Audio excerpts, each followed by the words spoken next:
I'm good, Alhamdulillah. How about you? Alhamdulillah, I'm fine too. So, sir, I have some of the questions regarding learning. So, Okay. my very first question is why some people have fast learning capabilities? Okay. People, you must have seen that everybody is a different learner. I mean, when it comes to school, when it comes to colleges, universities, or even in life, people perform differently. And the performance depends on understanding of the process, understanding of the idea that you've got. So, for that thing, there comes the learning capability. For learning thing, the first thing that you should remember that people who do not perform well, I believe so, they just simply forgot about the forgetting chart.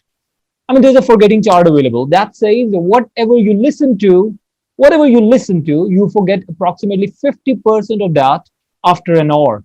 So it means whatever you've listened to, you've read to, so whatsoever was the information, you are going to forget 50% of that information right after an hour. And after one day, 70% of that information will be vanished. So, how much is left? Yes. If after one day only 30% information is left, so what do you think? How much information will left after 1 week, after 1 month, or after a year? So, it means we are forgetting things day by day. We are forgetting things. There is so much information coming into mind. We are learning all the time. So what happens? Our brain does not absorb all the learning. So what the brain does, it forgets the past memories. It forgets the memory which is not important. So what happens? Even if you've learned something, it goes vanish. So to answer your question, why some of the people are good learner and some of the people are not good learner just because they have applied few of the strategies. And I hope so we'll be discussing those strategies today in our session. For instance, let me tell you, there are two type of the memories that we have in a brain. First one is called short-term memory, and second one is called long-term memory. So people who are a good learner, they are good learner just because they can retain their information for a longer time period. So they know how to utilize the long-term memory of the mindset. So what I was saying, there are two types of the memories: short-term memory and long-term memory. Short-term memory helps you to maintain the information for 1 day, 1 week, or might be at max a month. And the long-term memory helps you to retain the information for months, for years, or might be for decades. So it means first, if you are going to learn something, if you ask me, people who are the good learner, they somehow consciously, unconsciously, they follow the pattern of retaining or might be utilizing the both of the memory systems differently. That is how I perceive it. Okay. So, my next question. Why, if a student has an exam after the day two, so how can we work smarter to make him more efficient? Okay, just as I was talking about, like there are two types of the memories: short-term memory and long-term memory. So if a student is going to appear in the exam after 2 days, so it means he doesn't need the long-term memory. He doesn't need to work, or he doesn't need to do the stuff that is required to maintain the long-term memory. Now, because the other part, short-term memory, is gonna help him out after 2 days.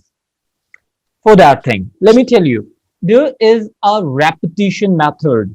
That is the first step of learning something that you can consider. That repetition method says, if you have your exam after 2 days, what you have to do, number one step, if you have read any information, you have to revise it the moment you have completed it. I mean, you read an information, you have completed one chapter. After that, you have to revise it at the same time. Is it clear? That's the first repetition. Second repetition would be after 1 hour, approximately, after 1 hour. Third repetition would be after 6 to 8 hours. Fourth repetition would be after 1 day. So what's going to happen when you have repeated something 4 times for following this what do we call that spaced repetition method? You're not going to forget that information. So reviewing is the key. Revising the information is the key. So whatever you are trying to learn, you have to revise it, because what people usually do, what students usually do, they read an information and after that they feel it like they've got it, and it seems like they've got it. But what happens after that? When they appear in the exam, they forget everything. So what is the key to retain the information? That is the revision. Revision. Well, if you want to retain something in the long-term memory, the process is different. The process would be number one, if we consider the spaced repetition method over here as well, number one, you have to revise it the moment you have completed it. Number one. Number two, you have to revise it again after 3 to 4 hours. And then after that, 1 day. The third repetition would be after 1 day. And the fourth repetition would be after 2 to 3 weeks. So you are going to retain that information for a longer time period. So spaced repetition method is going to help those students who are going to retain information for 2 days, let's suppose.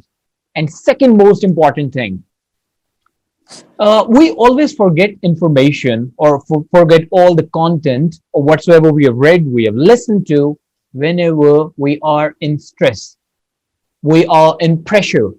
So pressure makes your brain work less effectively or make it least productive. It compromises the efficiency of your brain, of your mindset. So what you have to do is just like when we watch a movie or when we are watching a cricket match, we are so relaxed at that time. For example, if you're watching a movie, let's suppose, and you are enjoying your popcorn, you are sitting on might be the sleeper, and you are enjoying the movie. What happens over there? You retain the information for a longer time period. I mean, if you talk about the movie Titanic, when did you watch the movie? Years and years before, but you still remember the story. You talk about the movie Three Idiot, might be. You must have seen the movie 10 years before, but still you remember the story. What happened? What was the difference? Were you in pressure while you were watching the movie? You were not, because you knew it. There is no exam going to be happen. You knew it. I'm just doing it for my entertainment. So the first method is to follow the spaced repetition, which would be to revise it 4 times at least. Second is you have to relax yourself. Do not put yourself in pressure. Pressure is the poison. Pressure is a crime. Pressure is a sin. Do not ever take yourself in the pressure, because that is going to destroy your learning capability. So these are two suggestions from my Okay, side. okay. Thank you so much. And my other question is, how can we understand what we learn to avoid cramming? All right. To understand that, you will have to understand that there are two methods of learning. There are two patterns of learning. I'm going to explain you that as well. The first method is called shallow learning. Shallow learning says that you are taking the input again and again and again. You are taking the input all the time. For example, you are watching, might be motivational speaker, you are watching different mentors throughout the world, or might be you're reading the books being written by different successful people in the world. You're watching movies, let's suppose, which are going to help you, inspire you, motivate you, and to make you work on something, let's suppose, related to your field. Might be you're watching documentaries. You are just getting the information. You are getting information. That is the input, input, input. And if you would not think about the output, it's all going to be in vain, because why do you need to understand that that vision is not clear? That is called shallow learning. That creates a shallow. So it's only the input and there is no way out, which is not recommended. But if you want to avoid the cramming method, you don't want to memorize something, so the best method is to follow the deep learning. And deep learning method says that just like computer, there is an input, then you have to process it just like a computer. You give an input to the computer, computer processes it, and after that there comes the output. To elaborate it, let me tell you, just as I was saying, whenever you get an information, you need to process it. Process means you have to give that information your own meaning. You have to perceive it the way, by connecting it to any other thing, might be to any reality, to any past event, any memory, anything. But you have to process that according to your own thinking capability. You have to process that to understand it. And then you also have to consider that what would be the output. I mean, you tell me, if you are reading an information that you have not to share, that you do not have to share it with anyone, would it be different? Or let's suppose if you are reading an information considering that I have to teach that tomorrow, what do you think? When the impact would be more better? When you have to teach Second it? one, Sorry? The second one that Second I one, will then we have to understand. teach it. So what happens? Yeah. What's the difference? What's the difference? When I am preparing or I'm reading something with this intention that I'm going to teach that tomorrow. So I will find out more interesting information from that. Number one, my vision, my aspect, my perception would be different about reading. Number three, I'll be more concerned what questions student can ask me tomorrow. And I'll be preparing myself for that as well. That is the output part. Where exactly do I have to present that information later on? Where do I have to share this information later on? Considering that output, you have to process your mind. And once you have processed it, only then your input would be more beneficial for you. So, first one was the shallow learning, in which you are just taking the information, you are not processing it by your own, you are not giving your own meaning to that, and you are not concerned about the output. Not recommended at all. Always consider the deep learning method that says you get an information, process it, and think about where exactly do you have to present that information. And for processing thing, let me tell you a very interesting thing. Our brain never processes anything in the words. Our brain always process things or information in pictures. We think in pictures. Our brain works in pictures. I mean, every single memory that you have in your mind, if you recall that, if you try to recall that, that would be a picture. That is the reason Yes. people usually say, oh, yeah, I know you, but I forgot your name. People never say, I know your name, but I forgot you. They never say that. They only say, I know Yeah. you. So what does it actually mean? It means they remember the picture. Our brain is capable of memorizing the picture, but not the information, not the names, not the words, not the content, nothing but the picture. So whenever you are getting an information, whenever you're getting an input, you have to give to process it by applying it on a picture. I mean, imagine, for instance, if you're reading a book, what happens? You're the best writer, they try to take you to the exact scene. I mean, if you're reading a book, if you're reading a novel, it seems like you are living that life. You go into that moment and you start imagining that. It has happened so many times with me that I have read a book, might be a novel, might be a story, and I still feel it like I lived that moment, but I did not ever live that moment because I was just reading it out. But how we really related, because we were actually creating images for that thing, and that is exactly why we watch movies as well. People have more interest in movies than reading a book, because book Yeah. takes double the effort because you are not getting the images right over there. But when you watch a movie, you are getting all the information in the picture form already. And another reason, all the famous books, most successful books in the world, those movies, those books, or those novels have been converted into the movies.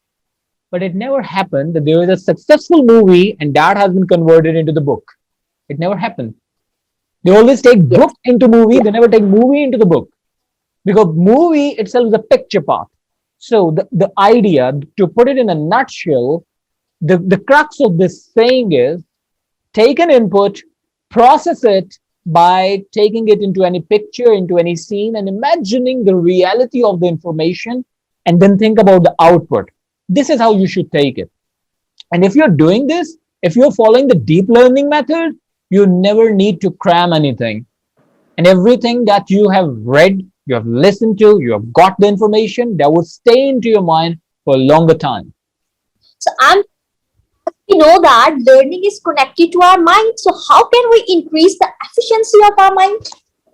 Oh, that's a wonderful question. And I believe everybody should be really, really concerned about that. The way we are concerned about our cell phones, the way we are concerned about our relationships, the way we are concerned about the finances, we should also be concerned that how can we make our mindset more productive, more efficient. We have to take care few exercises. We need to understand how our brain or mind works. Number one thing, we have to take a proper sleep. 6 to 8 hours sleep is recommended. If you're taking less sleep, you are damaging the productivity of your mindset. That's the number one thing. Number two, just as we were talking in the beginning, never take pressure. A continuous pressure destroys your learning capability, destroys the capability of your mindset of performing well. Pressure is not good for our mindset. Number one, lack of sleep is not good for our mindset. Number three is, the 80% of our brain is water. 80% of our brain is water. So we have to drink more water. This is what we call, in science and philosophy, they call it intellectual hydration. So it means we have to drink more water while we are learning. While even you must have seen throughout the world, whenever there is an exam going on, they do not serve you the food, but they serve you water. They serve you water in every exam in the whole world. Because when you are doing a mental work, your brain is getting dried. I mean, it requires water. So you have to water it by drinking water. So I believe these are the three things we should be careful all the time, and everybody. I mean, if a person is a doctor, engineer, lawyer, a businessman, a student, everybody should be taking care of the mindset. And how is that possible? I've given you three steps. There could be thousand more, and these are the three basic. Number one, take proper sleep. Drink as much water as you can because your brain itself needs the water. Number three, do not take pressure. And for that thing, we have to understand, or maybe we have to take classes for stress management, pressure handling skill.